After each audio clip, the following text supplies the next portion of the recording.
Good morning to all. Hello, नमस्ते विद्यार्थियों। पहले वाले फर्स्ट वीडियो में हमने जो है वो आपके पूरे द्वितीय वर्ष के पॉलिटिकल साइंस का सिलेबस बताया था कि आपके क्या क्या राजनीति विज्ञान के द्वितीय वर्ष के पेपर में आता है। तो उसमें हमने बताया था कि फर्स्ट पेपर आपके विश्व के प्रमुख संविधान या प्रमुख राज्य व्यवस्थाएं हैं, और जो द्वितीय पेपर है वो भारतीय राजनीतिक व्यवस्था है, यानी इंडियन पॉलिटिकल सिस्टम। ब्रिटेन जो विश्व के प्रमुख संविधान हैं, इसमें हमने बताया था कि ब्रिटेन का संविधान, संयुक्त राज्य अमेरिका का संविधान, स्विट्ज़रलैंड का संविधान, चीन का संविधान और फ्रांस का संविधान, इनका अध्ययन हमारे कोर्स में है। हम सबसे पहले आज हम चर्चा करने जा रहे हैं ब्रिटेन के संविधान की। ब्रिटेन के संविधान में जो फर्स्ट चैप्टर है, ये निश्चित रूप से अपन सभी जानते हैं कि किसी भी संविधान के बीच में जब अपन सब्जेक्ट की एंट्री लेते हैं, विषय प्रवेश करते हैं, तो उसका वही विकास कैसे हुआ, उसका अध्ययन का महत्व क्या है, उसकी प्रमुख विशेषताएं क्या हैं, साइलेंट फीचर्स।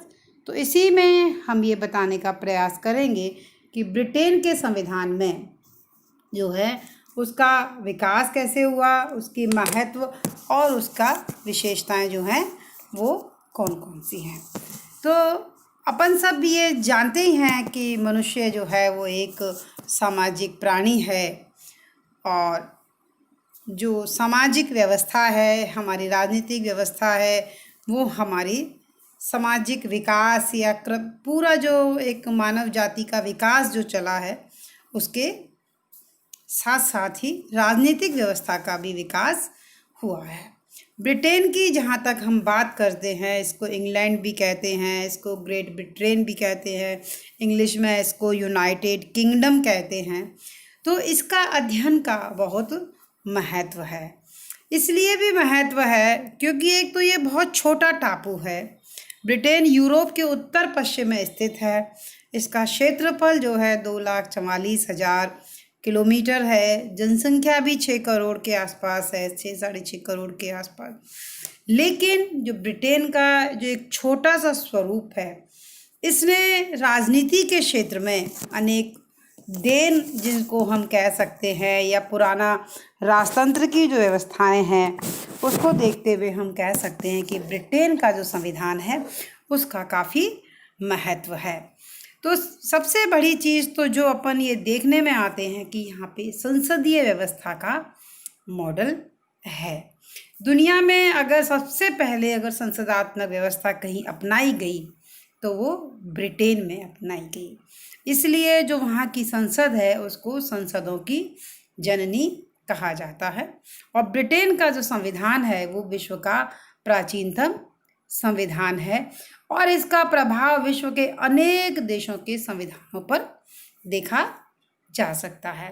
ये संविधान जो है प्रजातांत्रिक व्यवस्था का मूल आधार है, और मानवीय स्वतंत्रताओं की दृष्टि से अगर हम देखें तो ये अति महत्वपूर्ण है, क्योंकि ये विश्व का एकमात्र ऐसा संविधान है जो अलिखित है और विकसित संविधान है।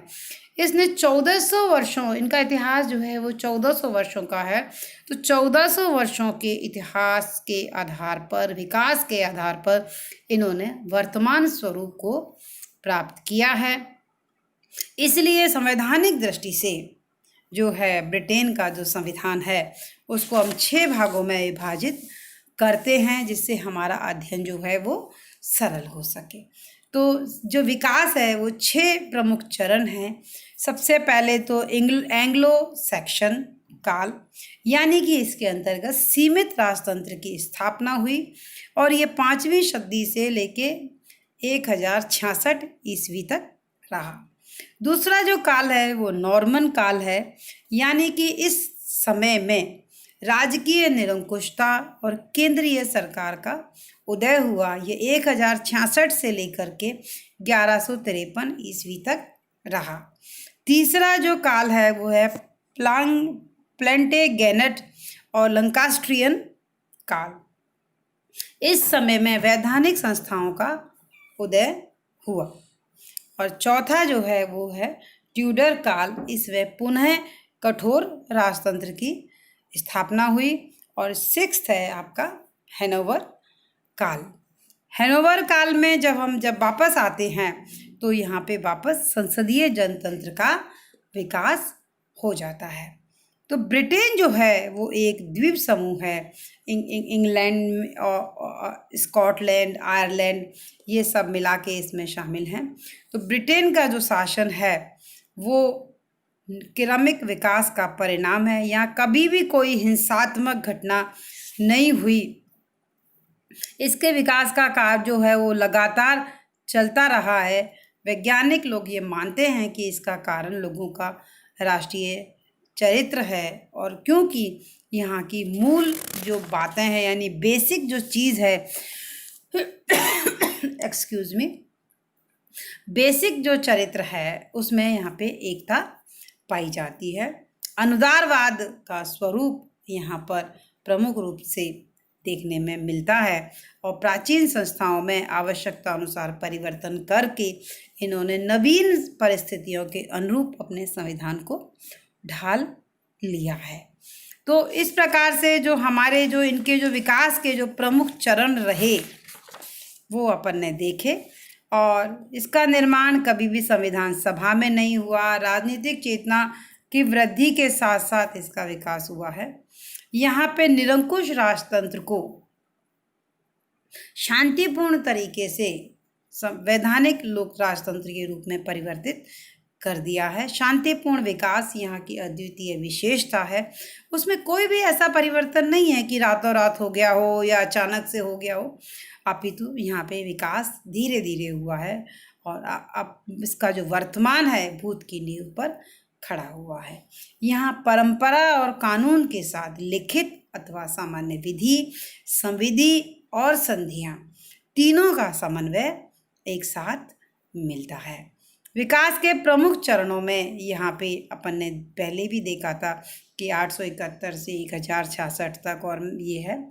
फिर एक प्रमुख दौरान यहाँ पे मैग्ना कार्टा का एक बहुत बड़ा इम्पोर्टेंट रोल जो है वो यहाँ पे आता है। 15 जून 1255 को यहाँ पे एक अधिकार पत्र पर हस्ताक्षर किए गए। इसको महान अधिकार पत्र के नाम से जाना गया। और एक तरीके से इस जो है इसी के समय से राजा की निरंकुशता को मर्यादित करके वैधानिक और विधि के शासन की स्थापना की गई। और स्वतंत्रता जो है वो यहाँ का मूल आधार बना। संसद का भी उदय हुआ, वित्त विधेयक का भी प्रावधान हुआ। 1667 में कैबिनेट का उदय हुआ।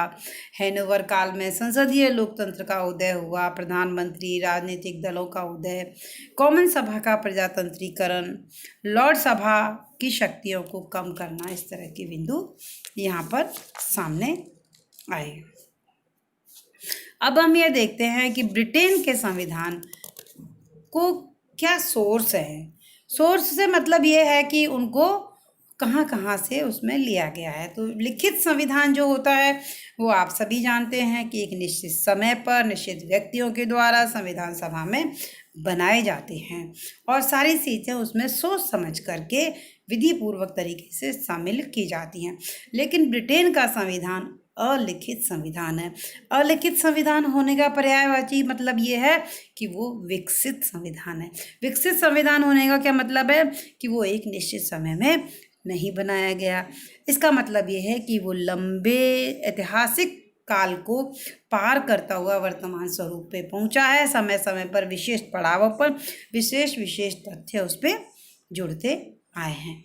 तो ये अलिखित होने के कारण कभी भी कोई संविधान सभा या नहीं बुलाई गई। यहाँ पे अनेकों सैकड़ों प्रलेख हैं, अनेकों सोर्स हैं और सबको मिलाकर के जो अच्छी अच्छी बातें हैं उनको मिलाकर के ये संविधान बनाया गया है। ब्रिटिश जो संविधान है अनेक परंपराओं, परिनियमों, न्यायिक निर्णयों से मिल करके बना है। दो प्रकार के सोर्स इसमें माने जाते हैं, लिखित भी हैं और अलिखित है। लिखित तो जैसे है कि भाई कुछ अधिकार पत्र इन्होंने लिख दिए, अधिकार पत्र अधिनियम है, न्यायिक निर्णय है। अलिखित में सामान्य विधि है, संवैधानिक परंपराएं हैं, रीति रिवाज है। एक जो विशेष चार्ट जो आप सामने स्क्रीन पे देख रहे हैं उसमें ये है कि जैसे ब्रिटेन का संविधान है, इसमें अधिकार पत्र है, संसदीय अधिनियम है, न्यायिक निर्णय है, सामान्य विधि है, टीकाएं हैं, परंपराएं हैं। टीकाएं, परंपराएं ये सब जो है एक विकास से प्राप्त हैं और आप इसको देख पाते हैं। इन सब से मिल करके जो है वो ब्रिटेन के संविधान का निर्माण हुआ है। तो हम ये कहना चाहेंगे कि जो ब्रिटेन का जो ये संविधान है, जो आप देख रहे हैं कि इसमें ब्रिटेन के संविधान के क्या सोर्स हैं, और इस चार्ट नंबर 1 के जरिए हमने इसको आपको बताने का प्रयास किया गया है। और जैसे कि धीरे धीरे इसमें राजा की शक्तियों में पतन होता चला गया, मंत्रिमंडलीय प्रणाली का इसमें विकास होता चला गया, लोकतंत्र का जो है, जो लोक सदन है हाउस ऑफ कॉमन्स, इसका लोकतंत्रीकरण होना चला गया और अपर सदन यानी कि लॉर्ड सभा की तुलना में धीरे धीरे लोक सदन की शक्तियों में वृद्धि होती चली गई। या दूसरे संदर्भ में हम कहें तो जो द्वितीय सदन है, जो लॉर्ड सभा, उसकी शक्तियों में धीरे धीरे पतन होता चला गया। इस प्रकार हम कह सकते हैं कि 1400 वर्षों की संवैधानिक विकास के आधार पर ब्रिटेन ने अपनी वर्तमान की राजनीतिक और संवैधानिक स्थिति को प्राप्त किया है। इसकी मुख्य विशेषता ये है कि ये सारा विकास निरंतर, गतिमान तरीके से और शांतिपूर्ण तरीके से हुआ है। इस संवैधानिक विकास में कुछ दिशा, कुछ बाधाएं, कुछ रुकावटें भी आई हैं, लेकिन इन सब के बावजूद यहाँ जो परिपाटी है या परंपरा है वो राजतंत्र से लोकतंत्र की ओर रही है। धन्यवाद।